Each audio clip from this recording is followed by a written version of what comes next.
So நீங்க வந்து PhD பண்ணும்போது அந்த விஷயத்த எப்படி கோப் அப் பண்ணீங்க? அல்லது ஒரு இன்டர்ன்ஷிப் ஒன்றை செய்கிறதன் மூலமோ அல்லது ஒரு கிராஜுவேட் ப்ரோக்ராமில் ஜாயின் பண்ணுறது மூலமோ ஒரு ஆஸ்திரேலியன் எக்ஸ்பீரியன்ஸ் வந்து நீங்கள் கெயின் பண்ணலாம். வந்து ஆஸ்திரேலியாவில் வந்து கேட்பினா உங்களுக்கு லோக்கல் எக்ஸ்பீரியன்ஸ் இருக்கா, லோக்கல் சிஸ்டத்தில் உங்களுக்கு அனுபவம் இருக்கா அப்படின்ற ஒரு அனுபவம் ஸ்கில்ஸ் ரெண்டும் ஒரு இன்டர் ரிலேட்டடாக இருக்கும். அது சார்ந்த ஒரு கேள்வி கேட்டுட்டு இருப்பாங்க. இதில் வந்து நாங்கள்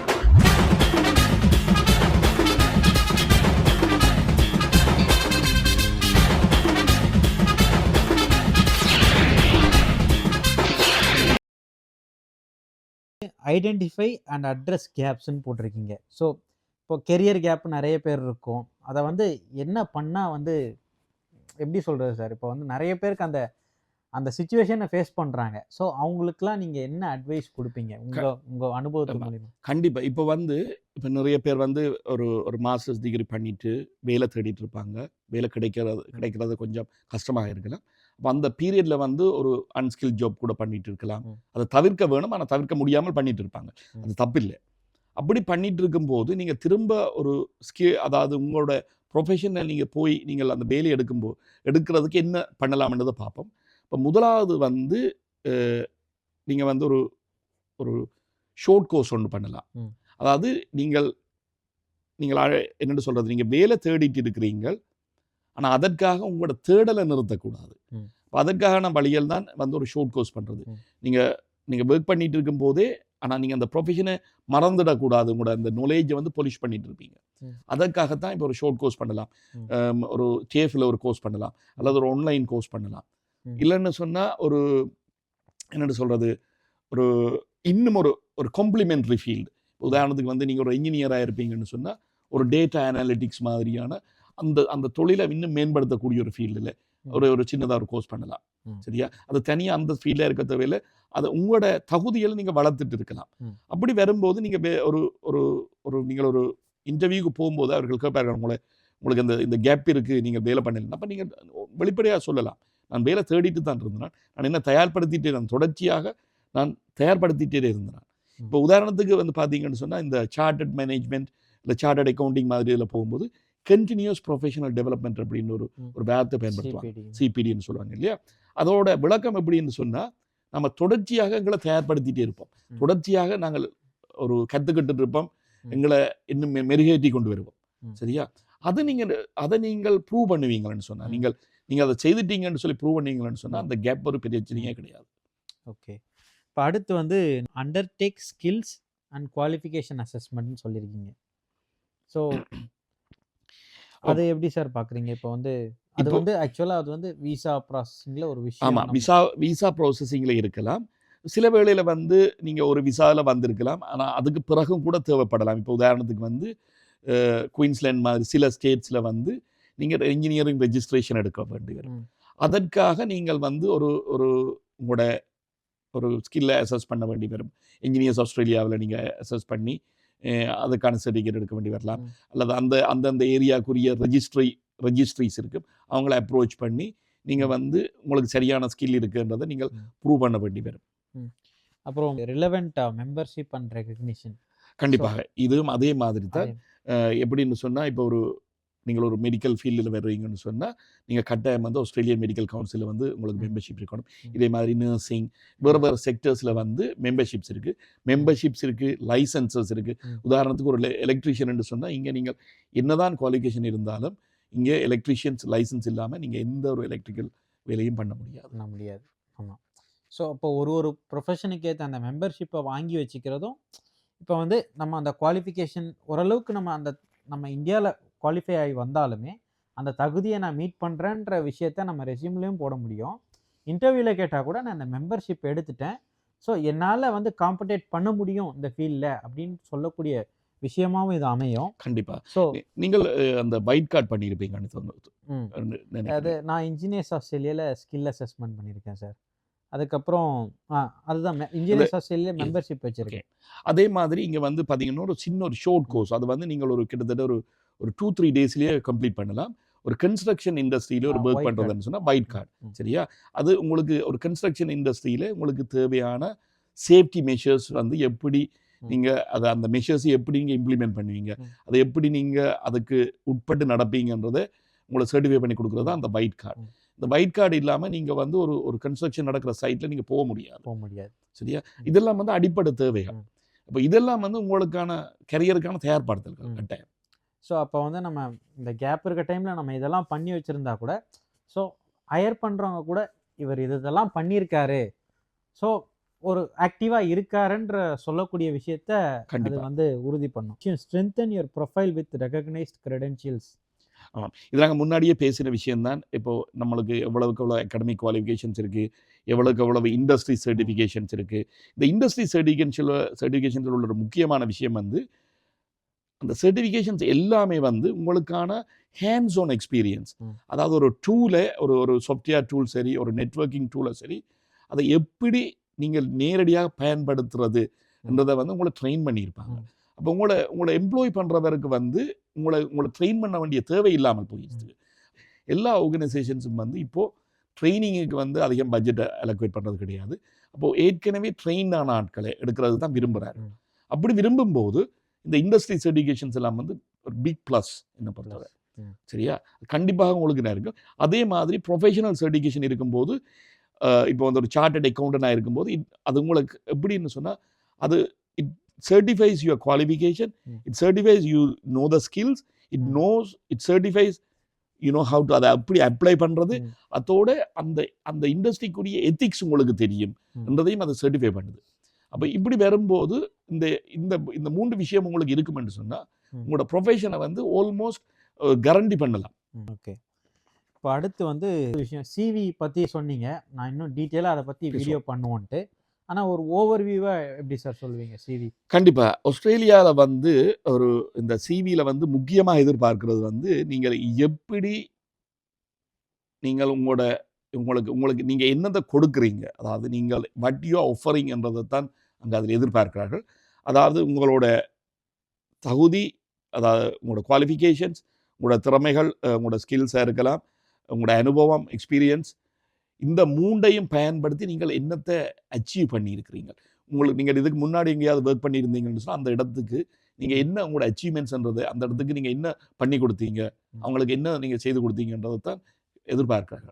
அப்போ உங்களோட சிவி வந்து எப்போவுமே வந்து ஒரு அவுட்புட் ஓரியன்டாக இருக்கணும். அதாவது நீங்கள் என்னெல்லாம் நீங்கள் பண்ணியிருக்கிறீங்க, உங்களை ஹையர் பண்ணுறவருக்கு உங்களால் வரக்கூடிய வேல்யூ என்ன, நீங்கள் என்ன வேல்யூவை நீங்கள் அவங்களுக்கு ஆட் பண்ண போகிறீங்கன்றதை தெரியணும். அதை அந்த ஃபோக்கஸில் தான் சிவி பண்ணணும். ஓகே. அடுத்து வந்து enhance your English communication skills. அதை நான் ஆல்ரெடி முன்னாடி சொல்லியிருந்தேன். எப்படி வந்து நீங்கள் வந்து வெள்ளைக்காரங்களுக்கெலாம் பாடம் எடுத்தீங்க. ஏன்னா இப்போ வந்து நான் வந்து படித்தது சிவில் இன்ஜினியரிங். இப்போ நான் என் ஃபீல்டில் ஒர்க் பண்ணல. ஆனால் என் ஃபீல்டில் கம்யூனிகேஷன் ஸ்கில்ஸ்ன்றது ரொம்ப இம்பார்ட்டண்ட். நான் அந்த ஃபீல்டுக்குள்ளே போகும்போது தான் கற்றுக்கிட்டேன். ஓ, இது இப்படிலாம் இருக்குது. ஸோ சிம்பிளாக பேசுகிறாங்க இங்கிலீஷு. ஸோ அப்போ வந்து அந்த ஜாப் இன்டர்வியூலையும் சரி, ஸோ எப்படி சார் வந்து கம்யூனிகேட் பண்ணுறது, இப்போ வந்து அந்த விஷயத்தை எப்படி சிம்பிளாக கற்றுக்கிறதுன்னு ஏதாச்சும் ஒரு ஐடியா இருக்கா சார்? இப்போ இங்கே வந்தால் இப்போ கம்யூனிகேட் பண்ணும்போது தான் நம்ம கற்றுக்குறோம். ஸ்டூடெண்ட்டாக வந்தாலும் சரி, இப்போ ஒரு ஸ்டூடெண்ட்டாக வராங்கன்னா இப்போ அவங்க வந்து ஒரு யூனிவர்சிட்டியில் ப்ரொஃபஸர்கிட்ட பேசுகிறதோ, இல்லை வந்து சுற்றி உள்ள ஆட்கள்கிட்ட ஃப்ரெண்ட்ஸ் பிடிச்சி பேசுகிறதோ, நெட்வொர்க்கிங் நீங்கள் சொன்ன மாதிரி, ஸோ அப்படியெல்லாம் கற்றுக்கலாம். இப்போ வந்து டேரெக்டாக ஒருத்தங்க ஸ்கில்டு விசாவில் வராங்க. இப்போ வந்து எடுத்த உடனே ஜாப் கிடைக்காது. நிறைய பேர் வந்து கனவு கண்டு வராதிங்க. வந்த உடனே நான் இப்போ இந்தியாவில் வந்து மேனேஜராக இருக்கேன், இங்கே வந்து நான் மேனேஜராக கிடைச்சிரும், நான் வந்து சாதிச்சிருவேன் உடனே அப்படின்லாம் கனவு கண்டு வராதிங்க. ஸோ இங்கே வந்தாலுமே நிறைய பேரியர்ஸ் இருக்குது. அதில் ஒன்று இந்த கம்யூனிகேஷன் ஸ்கில்ஸ். ஸோ அதை நீங்கள் எப்படி சார் இது பண்ணுவீங்க? இப்போ வந்து என்னென்ன பண்ணணும் அந்த முதலாவது வந்து இங்கே வந்து பார்த்தீங்கன்னு சொன்னால் ஆஸ்திரேலியன்ஸ் வந்து முக்கியமாக சொல்லுவாங்க, இவங்களோட அக்சென்ட் வந்து கொஞ்சம் வித்தியாசமாக இருக்குது. இப்போது மொழியில் வந்து 2 விஷயம் இருக்குது. ஒன்று வந்து vocabulary, உங்களுக்கு எவ்வளவு சொற்கள் தெரியுமன்றது. அடுத்தது உங்களுக்கு அது பேசுகிற விதம் உங்களுக்கு புரியுதா, அந்த அக்சென்ட் உங்களுக்கு புரியுதான்றது தான் 2வது விஷயம். பொதுவாக 3வது விஷயம் வந்து கிராமரை நாங்கள் 3வது எடுத்துக்கொள்ளலாம். இந்த நாங்கள் இப்போ இந்தியாவில் சரி, இலங்கையில் சரி, நாங்கள் வந்து இங்கிலீஷில் நாங்கள் ஒரு மீடியமாக படிச்சிருக்கலாம், அல்லது ஒரு பாடமாக படிச்சிருக்கலாம். நாங்கள் வந்து vocabulary கற்றுட்டு இருப்போம், கிராமரை கற்றுட்டு இருப்போம். இந்த அக்சென்ட் வந்து நம்மளுக்கு ஒரு பிரச்சனையாக இருக்கலாம். இதை தாண்டறதுக்கான ஒரே ஒரு வழி வந்து நீங்கள் வந்து எவ்வளவுக்கு எவ்வளவு நீங்கள் உங்களை வெளிப்படுத்துறீங்க, அதாவது எக்ஸ்போஷர்னு சொல்லுவாங்க. நீங்கள் ஒரு டிவி பார்க்குறதா இருக்கலாம், அல்லது ஆட்களோட பேசுகிறதா இருக்கலாம். எவ்வளவுக்கு எவ்வளவு நீங்கள் இங்குள்ள லோக்கல் கம்யூனிட்டியோடு நீங்கள் சேர்றீங்களோ அவ்வளவுக்கு அவ்வளவு உங்களை தயார்படுத்துறதுக்கு உதவியாக இருக்குது. இதில் வந்து என்ன பொறுத்தவரை கிராமர் முக்கியமாக இருந்தாலும் ஒரு பேசும்போது, முக்கியமாக ஒரு இன்டர்வியூக்கு பேசும்போது நீங்கள் எவ்வளவு கான்ஃபிடென்ட்டாக பேசுகிறீங்கன்றது தான் முக்கியம். அதில் கிராமரில் ஒரு சின்ன சின்ன தப்பு விட்டால் கூட தப்பு, அது யாருமே கண்டுக்க மாட்டாங்க. அதை நீங்கள் ஒரு ஒரு உங்களோட பாடி லாங்குவேஜ், சரியா, அந்த என்ன பொறுத்தவரை பாடி லாங்குவேஜ் வந்து கிட்டத்தட்ட ஒரு மோர் தேன் 50%, சரியா. உங்களோட கிராமர், உங்களோட vocabulary கூட செகண்டரி தான் அந்த விஷயத்தில். உங்களை பார்க்கும்போது அவங்களுக்கு ஒரு நம்பிக்கை வரணும், இவன் ஒரு நம்பிக்கையான ஒருத்தர்ன்றது, சரியா.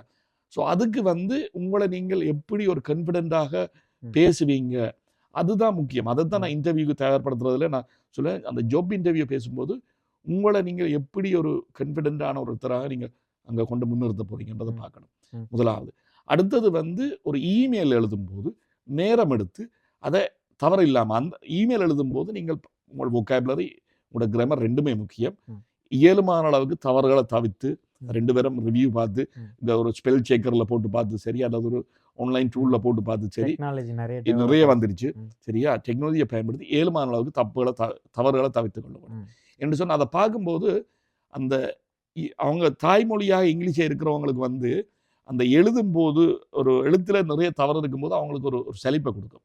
உதாரணத்துக்கு ஒரு HR மேனேஜர்கிட்ட வந்து ஒரு கவர் லெட்டரில் வந்து நிறைய கிராமர் மிஸ்டேக் இருந்துன்னு சொன்னால் அது இன்டர்வியூ ஸ்டேஜுக்கு போகவே போகாது, சரியா. ரெண்டாவது அது. மூன்றாவது வந்து ஒரு ப்ரெசன்டேஷன்ஸ்.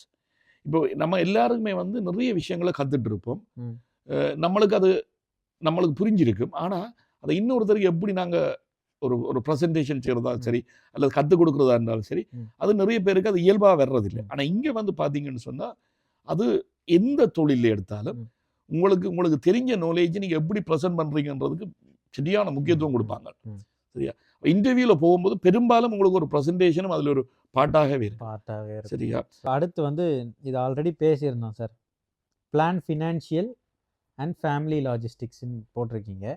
ஸோ இனிஷியலாக நீங்கள் வந்து ஸ்டேஜில் ஃபேஸ் பண்ணக்கூடிய விஷயம் அது சொல்லியிருந்தீங்க. திரும்ப அதை பற்றி ஒரு ஓவர்வியூ, சின்ன ஓவர்வியூ. நிறைய பேர் வந்து இங்கே மைக்ரேட் பண்ணி வரும்போது ஒரு சின்ன ஒரு சேவிங்ஸோடு வருவாங்க, அல்லது இருக்கிற சேவிங்ஸ் எல்லாமே யூனிவர்சிட்டிக்கு பே பண்ணிடுவாங்க. அப்போ வரும்போது ஒரு லிமிட்டட் என்னென்னு சொல்கிறது, ஒரு சேவிங்ஸ் தான் அவங்களோட கையில் இருக்குது. இங்கே வரும்போது இங்கே உள்ள ரெண்ட் வந்து எல்லாமே நீங்கள் டாலரில் பே பண்ணுவீங்க. இங்கே வந்து பார்த்தீங்கன்னு சொன்னால் இப்போ எல்லாம் ரெண்ட் வந்து உங்களுக்கு தெரியும், Australia is one of the higher, ஒரு நினைக்கும் உலகளாவிய ரீதியில் ரெண்ட் வந்து பெரிய அமௌண்ட்டில் இருக்கிற ஒரு நாட்டிலே உண்டு. அப்போ ரெண்ட் ஒரு பெரிய அமௌண்ட்டாக இருக்குது. அப்போ செலவுகள் வந்து திடீரென்று வந்து எங்களுக்கு வேறு ரேஞ்சில் போயிடும். அப்போ நாங்கள் கொண்டு வர சேமிப்புகள் வந்து வெகு சீக்கிரமே கரைஞ்சி போயிடும். அப்போ இதுக்கு சரி என்ன பொறுத்தவரை நான் அட்வைஸ் பண்ணுறது எல்லாருக்குமே, நீங்கள் ஒரு குடும்பஸ்தராக இருந்தீங்கன்னு சொன்னால் தனியாக வாங்க. நீங்கள் வந்து உங்களை எஸ்டாப்ளிஷ் பண்ணி நீங்கள் உங்களோட சொந்த காலில் நீங்கள் ஒரு நிலையாக இருந்த அப்புறம் தான் நீங்கள் மேலதிகமான ஆட்களை கொண்டு வரணும். என்னென்னு சொன்னால் உங்களுக்கு இன்னும் உங்களோட டிபெண்டன்ஸும் இருப்பாங்கண்டா. உங்களுக்கு குழந்தைகள் இருக்குது, அல்லது உங்களுக்கு ஒரு ஃபேமிலி இருக்குன்னு சொன்னால் அந்த டிபெண்டன்ஸு அவங்களுக்கான தேவைகளை நீங்கள் பார்க்கணும். அப்போ இங்கே வந்து எல்லாமே எக்ஸ்பென்சிவாக இருக்கும். ரெண்ட்டில் இருந்து உங்களோட நீங்கள் வந்தீங்கன்னா பெரும்பாலும் ஒரு கார் வாங்க வேண்டி வரும், நீங்கள் இருக்கிற இடத்த பொறுத்து. அப்போ ஒரு டிரான்ஸ்போர்ட் எக்ஸ்பென்சஸ், ஃபுட் எக்ஸ்பென்சஸ் எல்லாமே அதிகமாக இருக்கும். அப்போ இதற்கு நீங்கள் உங்களை தயார்படுத்தும் வரையும் நீங்கள் அதிகமாக என்னென்னு சொல்கிறது, உங்களோட தேவைகளை வளர்த்து கொள்ளக்கூடாது. அப்போ இவ்வளவுக்கு நீங்கள் மினிமமாக வர முடியுமோ அதை நீங்கள் மினிமமாக ஒருத்தர்ன்னு சொன்னால் ஒருத்தர் வாங்க. உங்களை வந்து ஒரு ஃப்ரெண்டோட தங்கி இருந்து சரி, உங்களோட ஒரு வேலையை எடுத்து உங்களை எஸ்டாப்ளிஷ் பண்ணிவிட்டு உங்களோட ஃபேமிலியை கொண்டு வாங்க. ஸோ கடைசியாக 10வது பாயிண்ட் எழுதிருக்கீங்க, ஸ்டே ஃப்ளெக்சிபிள் அண்ட் பாசிட்டிவ். கட்டாயம் அது முக்கியமான விஷயம். நான் உங்களோட பேசும்போது தனிப்பட பேசியிருந்தேன். எல்லாருமே வந்து வேலை வந்து தேடுவார்கள். அப்போ உங்களோட நாட்டில் நாங்கள் எல்லாம் எங்களோட நாட்டில் வந்து என்ஜினியராகவோ ஒரு மேனேஜராகவோ அந்த எங்களோட துறையில் வந்து நல்ல ஒரு பதவியில் இருந்திருப்போம். அப்படியான ஒரு எதிர்பார்ப்போடு தான் நீங்கள் வருவோம். அந்த எதிர்பார்ப்பில் தவறு இல்லை. ஆனால் எங்களோட நாட்டில் இருந்த அனுபவங்கள் இங்கே உடனடியாக ஏற்றுக்கொள்ளப்பட மாட்டேது சில வேளைகளில். சிலருக்கு வந்து இப்போ சில துறைகளில் வந்து உதாரணத்துக்கு மெடிக்கல் ஃபீல்டு, ஒரு சர்ஜனாக இருந்தால் சரி, அல்லது ஒரு நர்சிங் ஃபீல்டில் எல்லாம் வந்து பார்த்தீங்கன்னு சொன்னால் அவர்களுக்கு வந்து அந்த ப்ரொஃபஷன் சார்ந்த ஜாப்ஸ் வந்து ஈஸியாகவே கிடைச்சிடுது. ஆனால் மற்ற துறைகளில் இப்போ என்ஜினியரிங்கில், அக்கௌண்டிங்கில் எல்லாம் வந்து ஒரு டிலே வந்து பொதுவாகவே இருக்குது. எல்லாருமே ஒரு டைம் எடுத்து தான் நாங்கள் வேலை எடுக்கிறோம். அப்போது அந்த டைமை நாங்கள் அதுக்கும் ப்ரிப்பேராக வரணும். அடுத்தது எனக்கு இப்போ நான் வந்து ஒரு ஒரு சிவில் ஒரு என்ன சொல்கிறது, நாங்கள் கன்ஸ்ட்ரக்ஷன் இன்ஜினியராக வரணும்னு சொன்னால் அதை அதை தேடணும். ஆனால் அதுக்காக கொஞ்சம் டைட்டில் ஒரு சின்ன சேஞ்ச் இருக்கும்னு சொன்னால் அதை நாங்கள் தவிர்க்க முடியாது. என்று சொன்னால் நாங்கள் அதையும் அதுக்கும் அப்ளை பண்ணத்தான் வேணும். அப்போ அப்படி கொஞ்சம் எங்களை ஃப்ளெக்சிபிளாக இருக்கணும். அடுத்தது வந்து வேலை கிடைக்கலையேன்னு சொன்னால் மனம் விட்டுடு. நாங்கள் வி ஷுடன்ட் கெட் ஃப்ரஸ்ட்ரேட்டட். என்ன சொன்னால் நான் நிறைய பேரை பார்ப்பேன், ஒரு 2 மாதம் 3 மாதம் அல்ல 6 மாதம் வேலை தேடிட்டு இருப்பாங்க. அப்புறமா ஐயோ நான் இத்தனை பேருக்கு அப்ளை பண்ணேன், வேலை கிடைக்கல, அப்போ நான் இப்படியே செட்டில் ஆகிடுறேன் அப்படின்னு ஒரு அன்ஸ்கில் ஜாப்ஸ்லேயே வருஷக்கணக்காக ஈவன் ஆயுள் முழுக்க செட்டில் ஆனாக்களையும் பார்த்துருக்காங்க. சரியா? அதை தவிர்க்க வேணும். என்னை பொறுத்தவரை உங்களோட ட்ரீமை நீங்கள் ஃபாலோ பண்ணணும். உங்களோட பேஷனை விட்டு கொடுக்கக்கூடாது. நீங்கள் கடைசி வரையும் அதே உங்களோட என்னென்னு சொல்கிறது, எடுத்த அந்த stay on the line and என்னென்னு சொல்கிறது, keep the line and stay on the லைன்னு சொல்லுவாங்க.